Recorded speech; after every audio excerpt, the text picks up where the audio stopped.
Hello student, welcome to our channel CS engineering ज्ञान।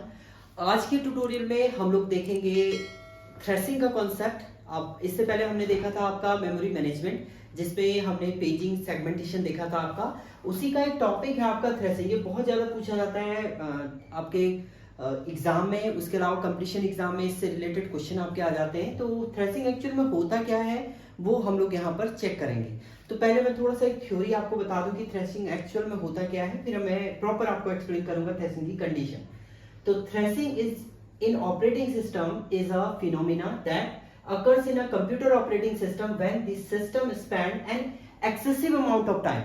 क्या होता है आपका जो थ्रेसिंग एक फिनोमिना है जिसके अकॉर्डिंग क्या होता है आपका कंप्यूटर ऑपरेटिंग सिस्टम बहुत ज्यादा टाइम स्पेंड कर लेता है आपका स्वैप करने में data between physical memory RAM और वर्चुअल मेमोरी के बीच में जो डेटा को स्वैप इन स्वैप आउट करना है, तो उसमें बहुत ज्यादा टाइम ले लेता है। तो वही कंडीशन में आपका क्या हो जाता है, थ्रेसिंग की कंडीशन जनरेट होती है। बट ये तो आपका ये कंडीशन है कि आपको थ्योरी अगर लिखनी हो तो इस टाइप से आप लिख सकते हैं, बट इसको प्रॉपर आप समझिएगा। देखिए, सबसे पहली कंडीशन ये होती है कि आपको जब भी हम सिस्टम की बात करते हैं तो आपको सीपीयू को सबसे ज्यादा बिजी रखना है, जिससे आपका सीपीयू यूटिलाइजेशन ज्यादा से ज्यादा रखना है ताकि आपका जो परफॉर्मेंस हो वो बेटर हो सके। तो यहाँ पर अगर आप देखेंगे एक डायग्राम बना हुआ है जिसमें सीपीयू यूटिलाइजेशन और डिग्री ऑफ मल्टी प्रोग्रामिंग की कंडीशन यहाँ पर डिफाइन है। तो जब हम सीपीयू यूटिलाइजेशन की बात करेंगे या मल्टी प्रोग्रामिंग की बात करेंगे, हम डिग्री ऑफ मल्टी प्रोग्रामिंग की बात करेंगे, तो जब आपका मान लीजिए आपके पास रैम है, हमारे पास जो रैम है उसका साइज बहुत कम है आपका, मतलब 8 GB या आप 16 GB की रैम पे काम करते हैं। बट अगर आपके पास बहुत ज्यादा डेटा है, बहुत ज्यादा हाई साइज का आपका प्रोसेस है, तो उसे कैसे एग्जीक्यूट करेंगे, तो उसकी कंडीशन में आप तब थ्रेसिंग का यूज करते हैं और उसमें आपके मल्टी प्रोग्रामिंग का यूज होता है, फिर पेज फॉल्ट आते हैं, बहुत सारी कंडीशन है, वो हम लोग आगे देखेंगे इसमें सारी कंडीशन। मान लीजिए मेरे पास ये रैम है एंड मुझे यहाँ पर क्या करना है, आपको सीपीयू यूटिलाइजेशन अगर आपको बहुत ज्यादा करना है, इसकी परफॉर्मेंस बहुत ज्यादा इंक्रीज करनी है, तो रैम के अंदर आपको मैक्सिमम प्रोसेस जो है वो एग्जीक्यूट कराना है। बट रैम का साइज आपका बहुत कम होता है। तो मान लीजिए मेरे पास बहुत सारे प्रोसेस हैं, एक P1 है, ये आपका P2 प्रोसेस है, ये P3 प्रोसेस है, ऐसी आपके बहुत सारे प्रोसेस है, यहाँ पर P4 प्रोसेस है। तो हम लोग क्या करते हैं, कोई भी प्रोसेस जो है हम लोग बहुत सारे पेज में डिवाइड कर देते हैं। यहाँ पर मान लीजिए बहुत सारे पेज में डिवाइडेड है, जिसमें हम लोग पेज 1 पेज 2 पेज 3 इसका डिफाइन कर देते हैं। मान लीजिए P2 है तो P21 P22 P23 इस टाइप से इसके ये डिफरेंट पेजेस हैं, 1 2 1 3 इस टाइप से मैंने लिख दिया। इसी टाइप से ये भी आपका एक पेज क्या है, प्रोसेस है, जिसमें इसे भी हमने क्या किया, मल्टीपल पेजेस में डिवाइड किया है। P32 ऐसी आपका ये पेज है, P41 P42 P43। तो मैंने क्या किया है, इन सभी प्रोसेस का जो फर्स्ट पेज है वो हमने क्या है रैम के अंदर एग्जीक्यूट कर रखा है। यानी P11 आपका एग्जीक्यूट हो रहा है, P21 एग्जीक्यूट हो रहा है, P31 एग्जीक्यूट हो रहा है, P41 इसी टाइप से, P51 P61 इसी टाइप से आपके P101। मान लीजिए इतने पेजेस आपके क्या हो रहे हैं, एग्जीक्यूट हो रहे हैं रैम। तो जब आपका रैम के अंदर बहुत सारे प्रोसेस, अभी देखिए मल्टीपल प्रोसेस 100 प्रोसेस आपके एग्जीक्यूट हो रहे हैं, यानी सीपीयू यूटिलाइजेशन जो हो रहा है वो इंक्रीज हो रहा है, बहुत ज्यादा आपका इंक्रीज हो गया है। तो डिग्री ऑफ मल्टी प्रोग्रामिंग जैसे जैसे आपके इंक्रीज होती है, सीपीयू यूटिलाइजेशन भी बहुत ज्यादा आपका क्या हो जाएगा, इंक्रीज हो जाएगा। तो एक पॉइंट आपका पीक पॉइंट है जहां पर सीपीयू यूटिलाइजेशन बहुत ज्यादा आपका हो रहा है।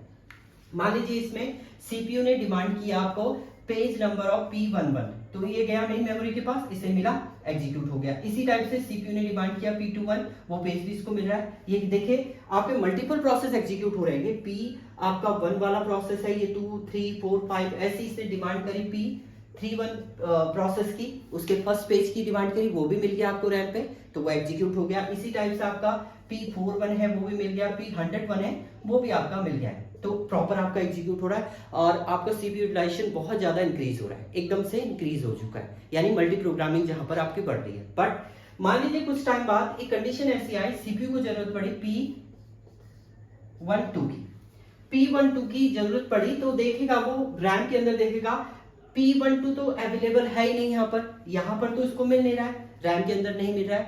तो उस केस में क्या होगा, यहाँ पर एक पेज फॉल्ट आपका जनरेट हो जाएगा, इसको बोलते हैं fault, page fault. Page fault मतलब जो पेज ये सर्च कर रहा था आपका सीपीयू एग्जीक्यूट होने के लिए, वो पेज उसको रैम पे नहीं मिल रहा है। तो उस केस में सीपीयू क्या करेगा, इसमें कंट्रोल आपका, अभी तो सब कुछ कंट्रोल आपका यूजर के पास है, उस केस में सीपीयू जो है वो कंट्रोल दे देता है ऑपरेटिंग सिस्टम को। देन ऑपरेटिंग सिस्टम आपका वो आपका कहां से, फिजिकल मेमोरी से डेटा एक्सेस करेगा, सॉरी जो आपका दूसरी कंडीशन थी आपकी वर्चुअल मेमोरी, वर्चुअल मेमोरी हम लोग बोल सकते हैं, या आपके हार्ड डिस्क से, हार्ड डिस्क से डेटा को क्या करेगा आपका वो एक्सेस करेगा, उस डेटा को पहले वो पेज रैम के अंदर लेके आएगा, देन उसके बाद वो सर्च करेगा। तो इसमें अब सीपीयू जो है आपका क्या हो गया है, अब वो पेज को ढूंढने में, आपकी सेकेंडरी मेमोरी से एक्सेस करने में, उसमें ही क्या हो गया, बिजी हो गया। तो उस केस में एक यहां से आपका क्या हुआ, पेज फॉल्ट जो हो गया, जैसे पेज फॉल्ट आया आपका रिड्यूस होना शुरू हो गया सीपीयू यूटिलाइजेशन, यानी सीपीयू का थ्रूपुट जो है वो रिड्यूस होना शुरू हो गया। तो यही कंडीशन आपकी कहलाती है थ्रेसिंग। मींस मल्टीपल प्रोसेस तो आपने एग्जीक्यूट करा दिए, अब यहाँ पर बहुत सारे प्रोसेस, 100 प्रोसेस आपके एग्जीक्यूट हो रहे हैं, बट उन प्रोसेस का आपका कुछ कुछ पार्ट ही आप एग्जीक्यूट कर रहे हैं। जैसे आपने अगर P1 प्रोसेस की बात करें तो आपने पेज 1 ही एग्जीक्यूट करा है, जैसे इसको 2 की डिमांड होगी वो उसको मिलेगा नहीं, तो वो फिर आपकी क्या हो जाएगी, हार्ड डिस्क से ढूंढेगा, हार्ड डिस्क में सर्च करेगा, वहां से स्वैप इन करेगा आपकी रैम पे, फिर उसके बाद आपका सीपीयू से यूज करेगा। तो सीपीयू आप बिजी कहां हो चुका है यहाँ पर, तो सीपीयू आपका इस केस में क्या हो गया, आपका यूटिलाइजेशन जो हो गया उसका रिड्यूस हो गया। तो एक ऐसी कंडीशन जहां पर आपका सीपीयू यूटिलाइजेशन डिक्रीज होना शुरू होता है उसे बोलते हैं आपका लैम्डा, यानी ये सीक पॉइंट है जहां से आपका क्या हो रहा है, रिड्यूस होना शुरू हो रहा है। और ये कंडीशन आपकी कहलाती है थ्रेसिंग, जहां से सीपीयू यूटिलाइजेशन क्या होता है, रिड्यूस होना स्टार्ट हो जाता है। तो ये कंडीशन होती है आपकी। इसके लिए आप ये कर सकते हैं, इसका जो बेस्ट सॉल्यूशन है, अब थ्रेसिंग तो आपकी जनरेट हो गई, अब थ्रेसिंग को आपको रिड्यूस करना है, तो उस केस में आपका जो बेस्ट सॉल्यूशन होता है वो होता है, आप पहली कंडीशन तो ये होती है, पहला सॉल्यूशन तो ये है कि आप रैम का साइज इंक्रीज कर दीजिए, रैम साइज इंक्रीज कर दीजिए आप। बट इंक्रीज भी कैसे करेंगे, आप पर्टिकुलर टाइम पर ही इंक्रीज करते हैं। मान लीजिए आपकी 8 GB रैम है, आप उसे 16 बना सकते हैं, डेली तो आप उसे इंक्रीज कर नहीं सकते, क्योंकि आपके पास बहुत सारे प्रोसेस आएंगे, उन्हें एग्जीक्यूट करना है। तो उस केस में ये वाला जो कंडीशन है वो आपकी लेस हो जाएगा। तो इस वाली कंडीशन को ना देके दूसरा आप ये यूज कर सकते हैं लॉन्ग टर्म शेड्यूलर।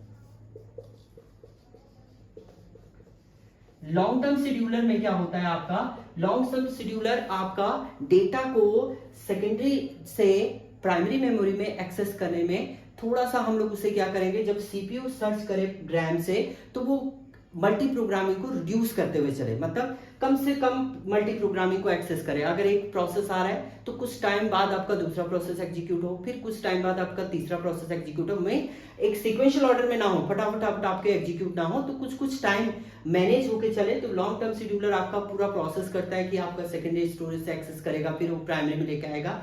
तो वो वाली कंडीशन आपकी रिड्यूस हो सकती है लॉन्ग टर्म शेड्यूलर से। तो आप सीधे से बोल सकते हैं जो थ्रेसिंग की कंडीशन है वो रिड्यूस हो सकती है आपकी लॉन्ग टर्म शेड्यूलर के थ्रू।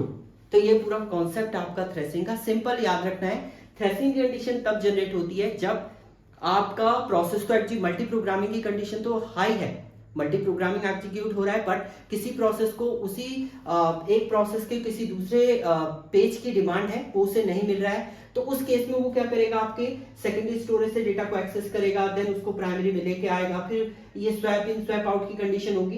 तो यहाँ पर देखिए लास्ट में लिखा है due to high memory demand, memory की डिमांड बहुत ज्यादा है, लो अवेलेबल रिसोर्सेज आपके पास है नहीं, तो उस केस में आपका क्या होता है, थ्रेसिंग जनरेट होता है। तो ये पूरा कॉन्सेप्ट है आपका थ्रेसिंग का। Thank you student.